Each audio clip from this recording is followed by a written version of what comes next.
رضی اللہ تعالیٰ عنہ بیمار ہو گئے، شدید علیل تھے، طبیعت مبارک میں کمزوری آ گئی، کچھ کھانے کو دل نہیں کرتا تھا، گھر والے بار بار کہتے کچھ کھا لیجئے کچھ کھا لیجئے، نہیں کھاتے تھے۔ بالآخر حضرت نافع آپ کے غلام تھے، ان سے کہنے لگے کہیں سے مچھلی مل جائے نا تھوڑی سی، میں کھاؤں گا۔ تو کہتے ہیں میں سارے مدینے میں ڈھونڈتا رہا، مچھلی نہ ملی، اگلے دن بھی ڈھونڈی تو نہ ملی، تیسرے دن بھی ڈھونڈی تو نہ ملی، تو فرمانے لگے یار بس چھوٹی سی خواہش ہے، کوئی فرض نہیں ملتی تو رہنے دے۔ کہتے ہیں چوتھے دن مچھلی مل گئی، میں 1.5 دینار کی مچھلی لا کے حضرت عبداللہ ابن عمر رضی اللہ تعالیٰ عنہ کے سامنے جو مچھلی رکھی تو آپ نے لقمہ روٹی کا توڑا تھا، مچھلی کو لگانے لگے کہ دروازے پہ فقیر نے آ کے آواز دی کچھ کھانے کو دو۔ تو حضرت عبداللہ ابن عمر نے روک لیا اور ہنسے۔ کئی دفعہ دے ہم بھی دیتے ہیں پر ہمارا چہرہ دیکھنے والا ہوتا ہے، اتنے ہم غصے میں ہوتے ہیں، دے دیتے ہیں، لیکن جو چھلوٹیں ہوتی ہیں نا چہرے والی وہ گنی نہیں جاتی۔ ہنسے، فرمایا دیکھو میرا اللہ کتنا کریم ہے، وہ مجھے بچانا چاہتا ہے، اٹھا بار دیا جا کے۔ تو خادم اب حکم کا پابند تھا، وہ لیت اللہ تو کر نہیں سکتا تھا، وہ گیا اور جا کے دے آیا۔ فقیر جب سارے محلے سے آٹا اکٹھا کر لیتے ہیں تو پھر ایک جگہ جا کے بیچتے بھی ہیں۔ دے آیا، وہ 2 گلیاں آگے گزرا تو میں پیچھے دوڑا گیا، میں نے کہا سچ بتا کھانی ہے کہ بیچنی ہے؟ وہ کہنے لگا جو بھی سبب لگ جائے کر جاؤں گا، آپ نے دے جو دی ہے۔ تو کہتا ہے میں نے اسے کہا کہ یہ 1.5 دینار کی میں نے خریدی تھی، اگر تو 2 دینار کی مجھے بیچ دے تو آج کل مچھلی مدینے میں مل نہیں رہی تو میں اپنے آقا کو دے دوں گا، وہ یہی کھائیں گے، بیمار ہیں۔ تو کہنے لگا جی بسم اللہ، مجھے کیا اعتراض ہے، 2 دینار مل رہے ہیں، 1.5 کی مچھلی، اور 1.5 کی بھی کسی نے نہیں خریدنی تھی، اب تو پک گئی۔ فرماتے میں نے 2 دینار اس کو تھمائے، وہ مچھلی اس سے خریدی اور خرید کر کے میں لا کے حضرت عبداللہ ابن عمر کے سامنے دوبارہ رکھی۔ تو فرمایا یہ کیسے آ گئی؟ میں نے کہا حضور 1.5 کی خریدی تھی اور پھر فقیر کو دے دی، اب اسی سے میں 2 دینار کی خرید کے لایا ہوں، آپ قبول فرمائیں۔ تو فرمانے لگے تم نے اچھا نہیں کیا، اب اس طرح کرو 2 دینار بھی اسے دیا اور مچھلی بھی واپس دیا۔ عرض کی حضور کیوں؟ فرمایا تم نے قرآن نہیں پڑھا؟ حضور پڑھا ہے۔ فرمایا رب فرماتا ہے لن تنالوا البر حتی تنفقوا مما تحبون، تم بھلائی کو اس وقت پہنچو گے جب اپنی پیاری چیز راہ خدا میں خرچ کرو گے۔ امام غزالی نے لکھا ہے، فرمانے لگے دیا تو وہ حضرت نافع کہتے ہیں میں دینے گیا، دے کے واپس آیا تو کچھ پریشان تھا کیونکہ مجھے بھی 4 دن ہو گئے تھے نا تلاش کرتے، تھوڑی طبیعت میں مایوسی تھی، کتنی محنت سے میں نے لایا اور آپ نے واپس کر دی۔ تو حضرت عبداللہ ابن عمر نے مجھے قریب بٹھایا، پھر مجھے تھپکی دی، فرمانے لگے پتر میں نے ویسے بھی کبھی جھوٹ نہیں بولا اور آج کل تو میں ویسے ہی بیمار ہوں، ٹائم ہی نہیں، وقت ہی نہیں، موقع ہی نہیں جھوٹ بولنے کا، میں تجھے سچ بتاؤں مجھے مچھلی کھا کے اتنا سکون نہیں ہونا تھا جتنی اللہ کے راستے میں خیرات کھا کے مجھے سکون ہوا۔ تو تجھے تو میری راحت سے غرض ہے نا کہ مجھے راحت کیسے ہوتی ہے، تو مجھے سکون ملا ہے راہ خدا میں دے، میں نفسانی خواہش پوری کر لیتا تو یہ میرا نفس کل پھر مجھ سے مچھلی مانگتا، پرسوں کہتا نہیں چھوٹے گوشت کی یخنی بھی چاہیے۔ ہم لوگ الجھ گئے ہیں، بہت بڑے قیدی ہیں اپنے آپ کے، بڑے قیدی ہیں، سارا دن اپنی خواہشات کی تکمیل میں بھاگے رہتے ہیں، بڑے بڑے سونے نوجوان۔ میں ان پہ تنقید نہیں کرتا، مجھے ان پہ ترس آتا ہے، جب میں رات کے اندھیروں میں انہیں ٹیلی فون لے کے چوکوں میں کھڑے دیکھتا ہوں تو مجھے رحم آتا ہے۔ میں کہتا ہوں دیکھو نفس کی خواہش کے پیچھے یہ کیا مثلا آخر کیا ہے اس میں، ایک عورت کے پیچھے تباہ کر لیا اپنے آپ کو، یعنی زیادہ سے یہ کوئی مقصود ہے، یہ کوئی مقصد حیات ہے جس کو مقصد بنا لیا ہے؟ میرے عزیز بات کو سمجھ لیں، اتنا خوبصورت آدمی ہے اور اتنا اس کا اونچا قد کاٹ ہے، اور کیا کس کے پیچھے یہ بھاگا ہوا ہے؟ بڑا سمجھدار، دانشور، عقل مند آدمی، ذی روح بندہ، لیکن اس کا سٹیٹس آپ یہ ملاحظہ کریں کہ وہ 20-40 ہزار کی خاطر جھوٹ بولتا ہے، دھوکہ دیتا ہے، فریب اور فراڈ کرتا ہے۔ ہم اپنی نفسانی خواہشات کے پیچھے اس طرح بھاگتے ہیں کہ ہم اصل سے رہ جاتے ہیں۔ میری باتوں کی سمجھ آ رہی ہے آپ حضرات؟ تھوڑا تھوڑا کر کے، ایک ایک کر کے ان کی باتیں کم مانیں۔ وہ ضروری تو نہیں نا کہ سویرے ناشتہ بازار سے اپنی مرضی کا تگڑا کیا ہے، بازار سے لا کے پوڑیاں چنے بہترین کھائے، اور پوڑیاں چنے ابھی کھائے نہیں، شاپر میں ڈالے ہوئے ہیں، اور وہ لے کے ابھی آ رہا ہے تو ساتھ ہی رستے سے گوشت بھی چھوٹا اچھا لگا تو 2 کلو وہ بھی لے آئے کہ پوڑیاں چنے کھاؤں گا اور دوپہر کے لیے گوشت پکاؤں گا۔ وہ پہلے یہ تو کھا لے صاحب، اس سے تو نجات پا لے۔ یہ پتہ نہیں ہضم ہوتا ہے کہ کچھ اور کرتا ہے تیرے ساتھ، لیکن وہ گوشت بھی ساتھ لے آیا، یعنی ٹیبل پہ ناشتے کے ٹیبل پر بیٹھ کے فیصلہ ہو رہا ہوتا ہے کہ ہم نے کیا کھانا ہے، ہم نے کدھر جانا ہے۔ سنگیو یاد رکھو، باتوں کو سمجھو اور غور کرو۔ یہ تھوڑا تھوڑا کر کے جب ہم چھٹکارا حاصل کرنے کی کوشش کریں گے نا، چھٹکارا حاصل کرنے کی، کہیں جگہ سے کسی جگہ سے اگر آپ کو تنبیہ ہوتی ہے نا، تنبیہ، اس میں بھی بڑا مزہ آتا ہے۔ اس میں بڑا ہمارے ایک بزرگ تھے، تو ایک دن میں گیا تو کہنے لگے الحمدللہ آج میں بڑے سکون میں ہوں. میں نے کہا جی وہ کیا ہوا؟ کہنے لگے میں اپنے آپ کو بڑا پیر صاحب سمجھنے لگ گیا تھا.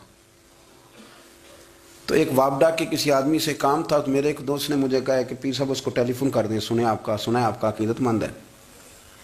میں نے اس بندے کو ٹیلی فون کیا تو کہتا پیر صاحب میں عزت آپ کی بڑی کرتا ہوں پر یہ کام نہیں ہو سکتا.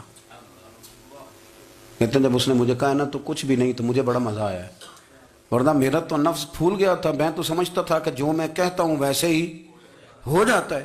کہتے اس نے تھوڑا سا نا مجھے لیول میں کیا ہے، مجھے مزہ آیا.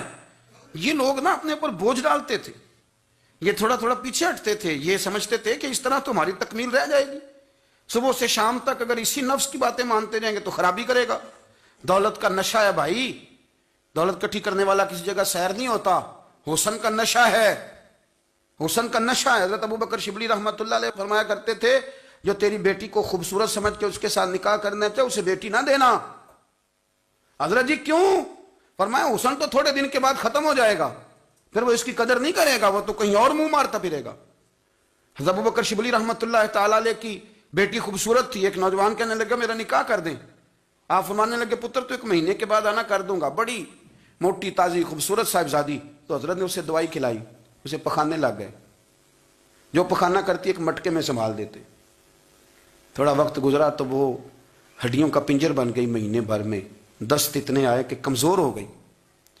تو ابو بکر شبلی 1 مہینے کے بعد نوجوان کو بلایا، فرمایا ادھر آ تیرا نکاح کروں. بچی دکھائی تو وہ کمزور بستر پہ پڑی. فرمایا شادی کر. کہنے لگا اس سے نہیں میں نے کرنی. فرمایا یہ وہی ہے؟ کہنے لگا جی نہیں. فرمایا تو کہتا تھا مجھے عشق ہے، کدھر گیا تیرا عشق؟ کہنے لگا حضرت صاحب آپ کیسی بات کر رہے ہیں؟ فرمایا ادھر آ. پھر وہ مٹکا جس میں گند رکھا تھا وہاں لے گئے. فرمانے لگے تیرا اس کے ساتھ عشق تھا، یہ ہے تیرا عشق. فرمایا اسے تو میں 4 دن روٹی کھلاؤں گا پھر تندرست ہو جائے گی، لیکن میں دیکھنا چاہتا تھا کہ تو میری بیٹی سے پیار کرتا ہے یا اس کے چہرے پہ آنے والی کچھ وقت کے لیے سرخی سے پیار کرتا ہے، اس لالی سے پیار کرتا ہے جو جوانی کے وقت بچوں اور بچیوں پہ آتی ہے. کس چیز کے دل دادا؟ یعنی کیا مطلب؟ نفس کی غلامی، سراسر غلامی. اور پلٹ پلٹ کے اور بڑے بڑے سیانے بندے چھوٹی سی خواہش کے لیے. بڑا سمجھدار آدمی، بڑا سیانا بندہ. میں ایک بڑے بزرگ عالم تھے، میں ایک دفعہ ملنے گیا تو پائے پکا رہے تھے، خود پائے پکا رہے تھے. تو وہ بڑے پیار کی بات ہوتی ہے نا جی. تو تامت باندھی ہوئی اور بڑی جناب خستہ حالی اور وہ پائے پکا رہے ہیں. تو میں نے ان سے کہا حضرت جی پائے تو کسی اور نے بھی پکا لینے تھے، آپ بخاری لے کے بیٹھتے، چلو میری طرح کا کوئی بندہ آپ سے استفادہ بھی کر لیتا. اب پائے آپ لائیں گے، پھر پکائیں گے، پھر آپ کھائیں گے، تو یہ تو 24 گھنٹے آپ کسی کام میں گزر جائیں گے. تو یہ ایک چھوٹی سی خواہش کے لیے. میں کسی چیز کو حرام نہیں کہہ رہا، قرآن پاک کی جو آیت پڑھی ہے صرف اس کی تفسیر آپ کے سامنے عرض کر رہا ہوں. ہماری خواہشات ماں پالتی ہے، آپ کو نہیں پتا کتنے دکھ سہتی ہے. میں ان ماؤں کو جانتا ہوں جو بیٹے کے حصوں کی مار بھی اس کے ابے سے کھاتی ہیں، مار کھاتی ہیں. وہ ایک خاتون ہے، ایک کان سے سنتا نہیں، میرے پاس ایک دفعہ آئی، کہنے لگی 60 لگ گئی سی، کوئی دعا کر دیں یا کوئی وظیفہ پر. ڈاکٹر کہتے ہیں ٹھیک نہیں ہو سکتے. میں نے کہا باجی صحیح بتاؤ مسئلہ کیا ہے؟ کہنے نہیں کچھ بھی نہیں، مسئلہ کیا ہونا ہے، پتر غلط نکل آیا ہے، اس کا باپ روز مارتا ہے. میں آگے گئی ہوں تو اس نے ایک تھپڑ میرے کان پہ مار دیا، پردہ پھٹ گیا.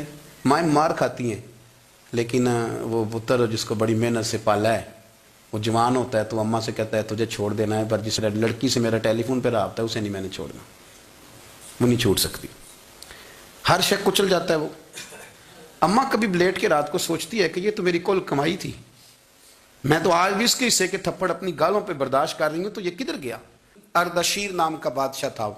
حضرت محدث ابن الجوزی آج سے کچھ 700 سال پہلے لکھتے ہیں. اردشیر بادشاہ بڑا خوبصورت تھا، جوان تھا، بڑا عقل مند تھا. اس نے اس ترقی کی قریب کی ساری ریاستوں پہ قبضہ کر لیا. بڑا عقل مند زیرک تھا، قبضہ ہو گیا. ایک بادشاہ بڑا سخت تھا، اس کے ساتھ جب پنجہ آزمائی ہوئی تو اردشیر کہتا ہے اس پہ میرا قبضہ نہیں ہو رہا تھا، اور جب ہم نے ساری ریاستوں نے مل کے اس پر حملہ کیا تو ایک قلعے کے اندر قلعہ بند ہو گیا. اردشیر بڑا خوبصورت آدمی تھا، بڑا سمجھدار تھا. تو وہ بادشاہ قلعہ بند ہو گیا، اس نے کہا نکلنا ہی نہیں. اب وہ اندر بند ہے، یک بارگی حملہ کیا تو وہ بڑا بڑا قلعہ تھا اس میں بند ہو گیا. اس بادشاہ کی نا جس پر حملہ کیا، اس کی بیٹی اچانک ایک دن قلعے کی دیوار پہ چڑھی تو اردشیر کے حسن و جمال کو دیکھا تو عاشق ہو گئی، اور اپنے ہی باپ کے خلاف اسے کہنے لگی کہ اگر تو میرے ساتھ شادی کا وعدہ کرے نا تو میں تجھے رستہ بتاتی ہوں حملہ کرنے کا۔ اس نے کہا میرا وعدہ رہا، تو رستہ بتا۔ اس نے رستہ بتایا اس لڑکی نے، اور بادشاہ نے حملہ کیا تو اس کا باپ قتل کیا، اس علاقے پہ قبضہ کیا شادی کے وعدے پر۔ ہاں ہاں، نفسانی خواہش بندے کو اندھا کر دیتی، نہیں سمجھ آتی اس کو میں کدھر جانا ہے، اندھا کر دیتی۔ حملہ کیا، اور جب اس لڑکی کو لے کے آیا نا اپنے محل میں، تو پہلے دن شادی کی پہلی رات تھی، تو بستر بچھایا کنیز نے، تو وہ کبھی کروٹ ادھر بدلتی کبھی ادھر بدلتی، تو بادشاہ کہنے لگا کیا ہے؟ کہنے لگی بستر میں کچھ ہے، مجھے تکلیف دے رہی۔ اس نے چراغ جلائے، اور جب بستر اٹھایا تو ایک اتنا سا دھاگا نکلا۔ دھاگے سے عموماً تکلیف نہیں ہوتی، تو اس نے کہا تو اتنی نرم و نازک ہے کہ دھاگا؟ کہنے لگی میرا باپ نا میرے ساتھ اتنا پیار کرتا تھا کہ روز میرا بستر بھی خود بچھاتا تھا، اور اس نے آلہ رکھا ہوا تھا، وہ ناپتا تھا کہ کوئی پایا اونچا نیچا تو نہیں، میری بیٹی کا بھینس سوتے وقت خراب نہ ہو جائے، اور میرے لیے گوشت اور کپڑے بھی خود پسند کر کے لاتا تھا، کھانے پینے کا خود خیال کرتا تھا۔ اردشیر کہنے لگا اچھا وہ اتنا پیار کرتا تھا، اور پھر تو نے اس کے ساتھ کیا کیا؟ کہنے لگا بلاؤ کنیزوں کو بلایا، فرمایا اس کو اٹھاؤ اور جلاد کے پاس لے جاؤ، اسے کہو کہ اس کے بال ایک گھوڑے کے ساتھ باندھے، پیر دوسرے گھوڑے کے ساتھ باندھے، اور ایک گھوڑا ادھر بھگا دے، کدھر بھگا دے۔ یہ جس کے باپ نے اتنا پیار کیا، یہ نفس کی اتنی غلام ہے کہ اس کی وفادار نہیں رہی تو میری وفادار کیسے بنے گی؟ اس نے اتنے نازوں سے پالا کہ دھاگا اسے برداشت نہیں۔ او یارو، یاد رکھو، اگر نفس کی غلامی کرو اور بڑے بڑے وفاداروں کو چھوڑ کے غلامی کرو تو پھر کہو وفادار مل جائیں، کوئی بول اب لڑا نہ بول بیٹھی ہوں دے خسم ناراض بڑ بولیاں دے، کہاں سر کھائے تے بول بول ٹھنڈ پائے، بڑے فرق نہیں سجنا بولیاں دے، جڑیاں خسماں دی وچ رضا وسن، بھاگ جاگ جاندے انہاں گولیاں دے، آپ ادلیاں نو سردار پین تکے تے شرما والیاں نو چوٹے ڈولیاں دے۔ اپنے نفس کے پیچھے چلو گے تو یہ تباہی ہے۔ جب ہم نے کسی سے وفا نہیں کی تو یہ کیا امید ہوئی کہ دنیا ہم سے وفا کرے گی؟ اللہ رسول کی مرضی کے مطابق اصول پسند زندگی بنائیں، ایک ایک کر کے اپنی خواہشات سے پیچھے ہٹیں، تھوڑے پہ گزارا کرنا سیکھیں، اپنے نفس کو سمجھائیں۔ ضروری نہیں کہ روٹی ہر وقت مزے کے لیے کھائی جائے، کبھی کمر سیدھی کرنے کے لیے خشک روٹی بھی کھا کے دیکھو، کبھی سادہ کھانا اس پہ بھی اکتفا کرو، کبھی تھوڑا کھا کے